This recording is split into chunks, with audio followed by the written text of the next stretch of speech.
this is Tim here from Your Six Studios. Today in this video I'm going to show you how to switch your sound audio on your Windows PC back to your speakers. So if you got a laptop right here, you might have speakers built in, and if you're using like a headset for work or something like that and you want to switch back to your regular speakers, just go down to Start, go to Settings, go to System, go to Sound.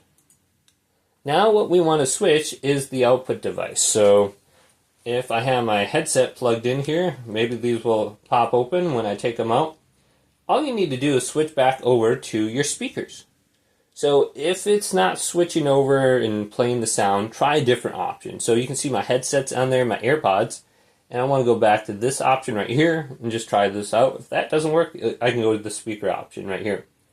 And then just make sure your audio on your laptop is loud enough so you can see the volume is 100%. So I'm good there. Now an easier way to do this is, if you look in the bottom right side of the screen right over here on my laptop, I can go to Sound.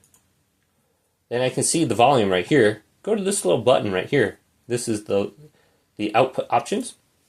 And you can switch this over a lot quicker. So that's only like 2 button presses versus like 5 or 6 to get to Sound and System under here. And you can just switch it back and forth real quick right there. But hopefully this video did indeed help you out.